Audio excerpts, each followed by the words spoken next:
What is up everyone, my name is Ian, otherwise known as Shots, and in today's video, we're diving into the many reasons why Call of Duty and Warzone are dying, and why they continue to lose players over time. So there is a lot to unpack in this video, and I'll be talking quite a bit, but don't worry, I've included gameplay in the background to keep things entertaining while I break everything down. Before we get started, I'd really appreciate it if you guys watch the video all the way through. Also make sure you like, subscribe, and share your own thoughts and complaints down in the comments. Now, without further ado, let's jump into the first major issue the game is facing. So first things first is the developers in general. Now obviously it's become increasingly clear that many of the studios involved in Call of Duty aren't treating the game or its community seriously. Regardless of whoever is in control of the current COD and rotation we have in cycle, and while some studios may be more respected or well resourced than others, it still feels as if they do not take the game seriously. We who constantly play the game across all types, whether it's casual, competitive, or content based, we consistently provide feedback, which for any development team or company would be acknowledged, discussed, and then used to guide improvement in future updates. For Call of Duty, this simply is just not the case anymore. There's a noticeable lack of response from the developers no matter how valid or widely shared the criticism is.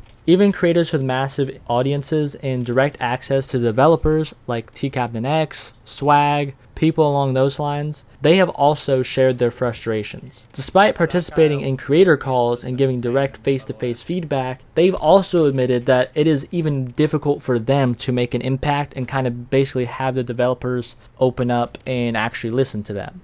So to these developers, they present real issues from both their own experiences and those of their viewers, and they simply just do not take them into account. It's basically like talking to a brick wall. The developers might acknowledge what's being said, but they rarely act on it. And that lack of follow-through is one of the biggest reasons why the game is struggling and has lost so many players. Moving forward, another major issue is the developers' lack of attention to detail when polishing upcoming updates, regardless of what's being added or changed. So nearly every creator who has criticized Call of Duty has used the same phrase, one step forward, two steps back. And honestly, that perfectly describes the current state of the game. Whenever it comes to updating the game, we get a handful of good changes and things the community has been asking for, which is great at first glance. But then as you read further into the patch notes or the changes, you notice that several other changes were made to things out of the blue that no one ever complained about or even requested. And then of course, once you load up the game, you're greeted by the same reoccurring bugs we see with literally almost every single update.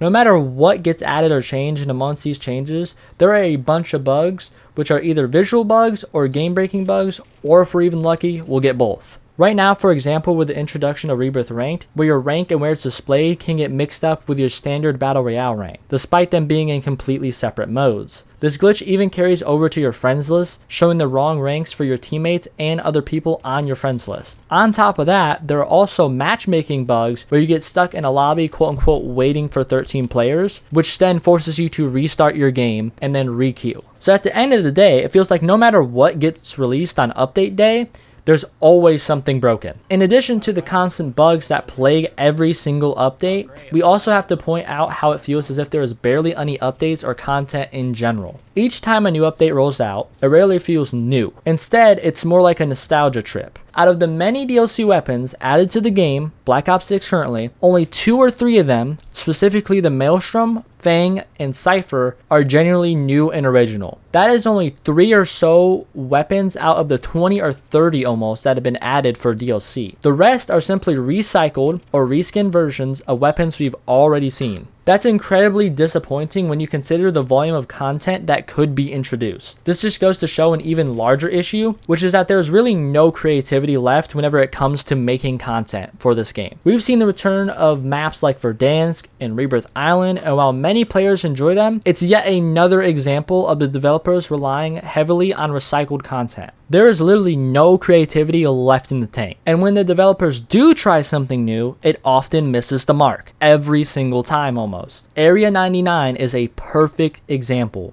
We finally, and I mean finally, after years or months of just asking for a new Resurgence map, we got one. But people obviously didn't like it as much as Rebirth, and literally just 2 or 3 months into it being in the game, it was pulled, never seen again. And there was no real exact reason to it either, but I think we know the reason. This all just reinforces the feeling that any content we do get is either low effort, rehashed, or short-lived. If the goal is to keep riding this nostalgia wave, then developers might as well give us full remasters of previous titles or simply get all the recycled content put in right at the jump instead of adding it in bit by bit and piece by piece over an entire new game's lifecycle. That does not make sense. This is simply not how things should be, and we deserve much more content in the game. Branching off from the topic of content, we now move into a very sickening part of the game, monetization. Every single week, it feels like there's a new collaboration being added to the game. Now, to be clear, collaborations themselves here are not the issue. Call of Duty has featured crossovers for years, since all the way back in Call of Duty Ghost with Michael Myers. The problem is that many of today's collaborations no longer fit the identity of Call of Duty as a grounded, military-themed first-person shooter. While characters like Terminator, Rambo, Ghostface, and Michael Myers align with the franchise and its core components, recent additions like TMNT or Beavis and Butthead, although iconic, feel completely out of place. Instead of developing meaningful updates, developers also rely on flashy crossovers or collaborations to generate hype and engagement. In fact, the only time we seem to get something truly unique is when it's tied to a collaboration. A great example is the Squid Game crossover. Squid Game is obviously an insanely popular Netflix show that millions of people love. So Call of Duty took the opportunity and collaborated with them. The event introduced a fun resurgence twist where periodic Squid Game style challenges would appear during matches, which then eliminated players who didn't complete them in time or didn't get a high enough score. Although this is super fun and cool, we should be getting things like this, but it shouldn't feel as if it's only for collaboration purposes. We need similar LTMs and special modes that are original. Alongside this, like the previous issues mentioned, we go through so much and face so many errors, but no matter what, the store is always functional and new items are always there for players to buy. The creative drive currently fueling store bundles needs to more or less be redirected towards actual in-game content, but it seems like that will never happen.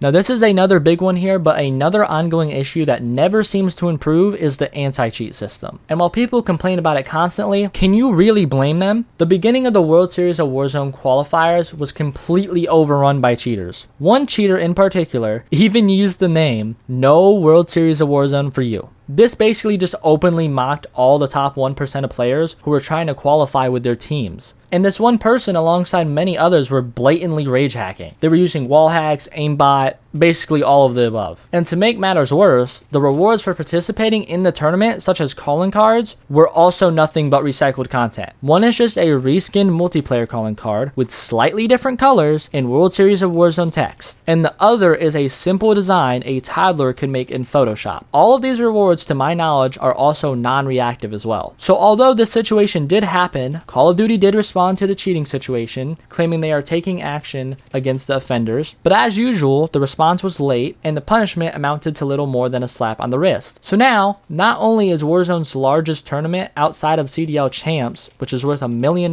flooded with cheaters, but ranked play and even casual playlists are affected now as well. I myself have literally ran into people cheating in casual playlists. Yes, you heard that right. Casual. The game mode where there is a minuscule amount of real people and the rest are just AI bots. There is literally cheaters everywhere, and even when bans do occur for them, they're not hardware or IP based. That means that cheaters can simply go and create a new account and continue cheating with no consequences. Alongside this, the shadow ban system is still in full effect as well. A shadow ban is essentially a temporary restriction on matchmaking that limits a player's ability to find games. It's meant to isolate cheaters, but funny enough, the system works more against good players rather than cheaters, which is intended for. Many good players who drop high kills, hit phenomenal clips, and overall are just really talented commonly get outed as secretly being cheaters instead of actually kind of accepting the real talent and skill. This false flagging is also driven by the rise in public suspicion around cheating in general, and is influenced by channels like Hall of Shame, whose goal is to basically hijack and warp people's brains into thinking that if you're good at the game, then you're cheating. As a result, truly talented players are then targeted and shadow banned by lesser skilled players reporting them. The anti-cheat system is entirely flawed, and if I could give any advice myself, I would say to actually take a page out of Fortnite's playbook here. So Epic Games not only detects cheaters effectively, but also takes legal action against those caught cheating in tournaments. On top of that, they also directly request a public apology to the developers and the player base on a social media platform. This this basically humiliates the person and outs them as a cheater as well for all to see. So at the end of the day, Activision and the Call of Duty developer teams need to raise the standard for Ricochet. Until there's a serious overhaul of how cheating is handled in the game, the competitive integrity of Warzone and Call of Duty as a whole will continue to suffer. So our final topic for today's video covers a combination of 3 last major issues: the overinflation of casual lobbies, the lack of skill-based rewards, and poor server performance. So to start, Warzone has seen a significant increase in the number of casual playlists.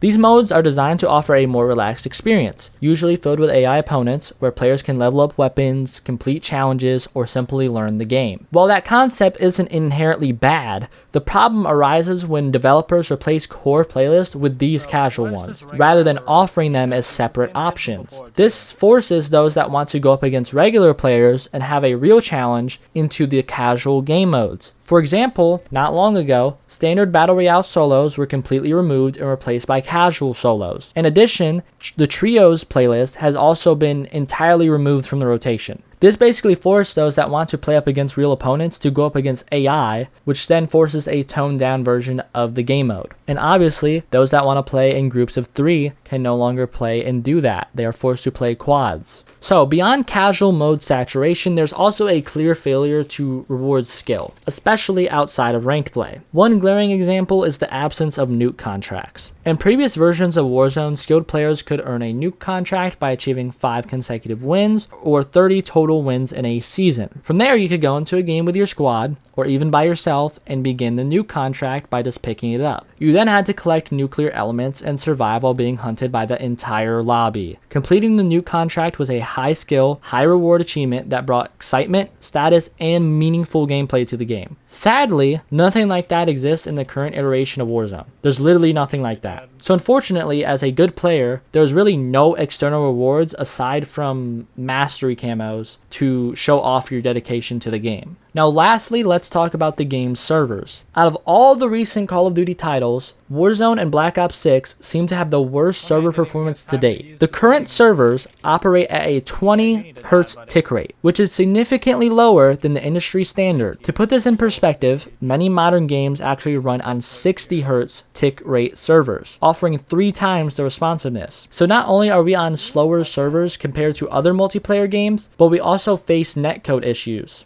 If you have played the game frequently, then you will know this lower tick rate, combined with poor netcode, results in frustrating experiences like getting shot around corners or dying behind cover. It's one of the biggest contributors to inconsistent gunfights and connection issues as well. Overall, guys, this is just a spew of a lot of the current issues the game faces. If you enjoyed everything I mentioned, be sure to drop a like, subscribe, and turn on post notifications so you will never miss an upload. And of course, leave your thoughts in the comments below, whether you agree, disagree, or want to add your own critiques. That's all I've got for you guys today. Thanks for watching. I'll see you all in the next video.